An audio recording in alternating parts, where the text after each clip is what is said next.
नमस्कार, दरभंगा समाचार में आपका स्वागत है। 28 अक्टूबर दरभंगा राज मैदान में देश के प्रधानमंत्री श्री नरेंद्र मोदी जी का आगमन हो रहा है। इसी के उपलक्ष्य में आज दरभंगा में हरीश द्विवेदी ने मीडिया कर्मियों को संबोधित किया। उन्होंने कहा कि जो रैली की तैयारियां पूरी तरह हो गई है, कोविड-19 के जो नियम कानून है उसके तहत पूरी तैयारी है। उन्होंने कहा कि रैली में मास्क, सैनिटाइजर वितरण की समुचित व्यवस्था की गई और सोशल डिस्टेंस का पूरा तरह से ख्याल रख करके कार्यक्रम को आयोजन किया गया है।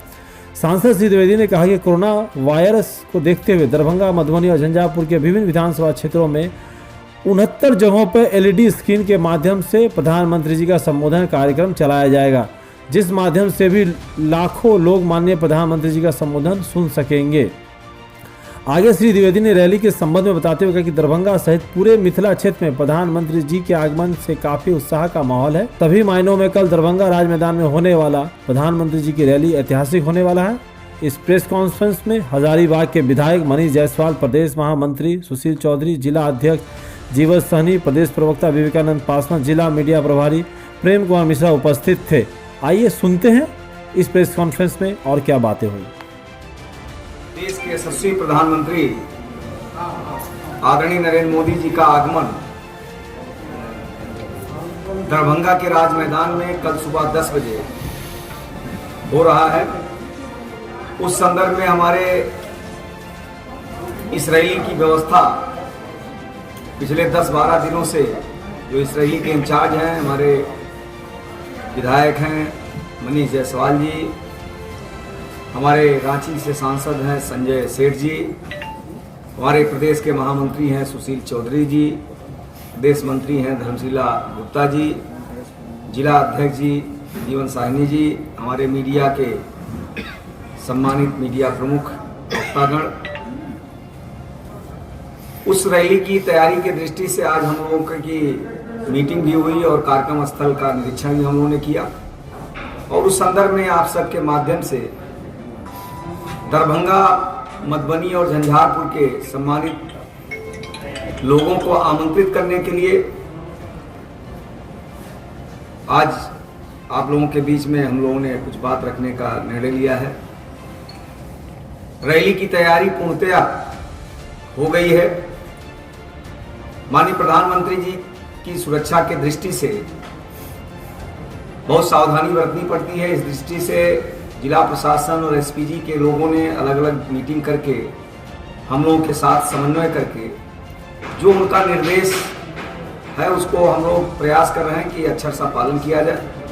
जैसा कि आप लोग जानते हैं, माननीय प्रधानमंत्री जी देशवासियों से बार बार निवेदन कर रहे हैं कि कोरोना काल में हमको कोविड के नियमों का पालन करना चाहिए और उस संदर्भ में हम लोगों ने यह तय किया है कि इस रैली में पूर्णतया कोविड के नियमों का हम पालन करेंगे।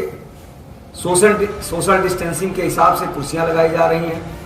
प्रत्येक व्यक्ति को मास्क पहन करके आना अनिवार्य है। सैनिटाइज करने की व्यवस्था की जा रही है। जिला प्रशासन हम लोगों को जो अनुमति दिया है उस हिसाब से हमारे पंडाल में सोशल डिस्टेंसिंग के हिसाब से लोग बैठेंगे। इसकी चिंता हमारे संगठन के लोग भी लग करके कर रहे हैं। अलग अलग विभाग हमारे व्यवस्था के दृष्टि से बनाया गया।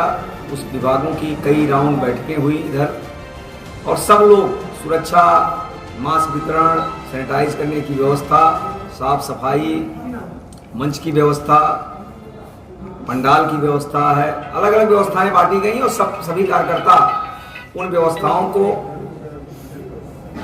सुनिश्चित कर चुके हैं और कल माननीय प्रधानमंत्री जी के आगमन की तैयारी में पूरा दरभंगा और तीनों जिले के लोग निश्चित रूप से उनके स्वागत के लिए तैयार हैं।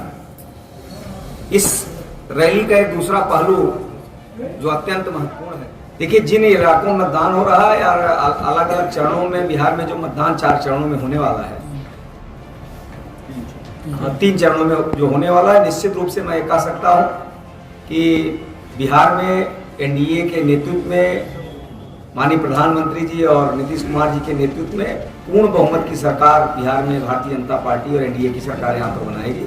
निश्चित रूप से पिछले 15 वर्षों में बिहार में जो नीतीश जी के नेतृत्व में विकास हुआ है और पिछले 6 वर्षों में माननीय प्रधानमंत्री जी के नेतृत्व में जिस प्रकार पूरे देश में गांव गरीब किसान मजदूर के लिए योजनाएं बनाई गई हैं, उन योजनाओं का लाभ आम जनमानस तक पहुंचाया गया है।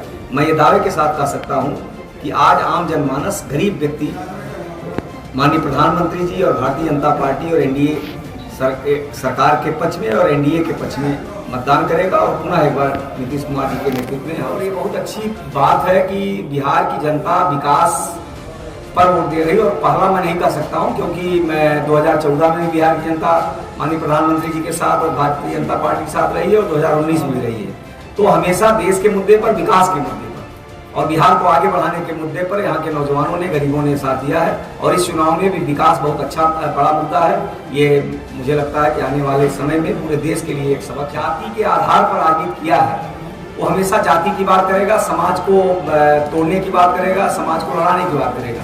तो वो उनके प्रारंभ से उनके राजनीतिक दल की सोच ही यही है कि आपस में लड़ा करके और कैसे अपना काम सीधा किया जाए, इस दिशा में वो लोग काम करते हैं। इस नाते मैं उस पर बहुत टिप्पणी नहीं करूंगा। मैं इतना जानता हूं कि बिहार में पिछले 15 वर्षों में, चाहे वो सड़क के दृष्टि से हो, चाहे शिक्षा चिकित्सा के दृष्टि से हो, यहीं पर हमारी सरकार ने यहाँ पर हवाई अड्डा नया बनाने का निर्णय लिया है, यहाँ पर एम्स बनाने का निर्णय लिया है। कोसी क्षेत्र में तमाम ऐसे पुल जो वर्षों से नहीं बने थे, भारत सरकार ने बनवा करके इस क्षेत्र की जनता को समर्पित किया है।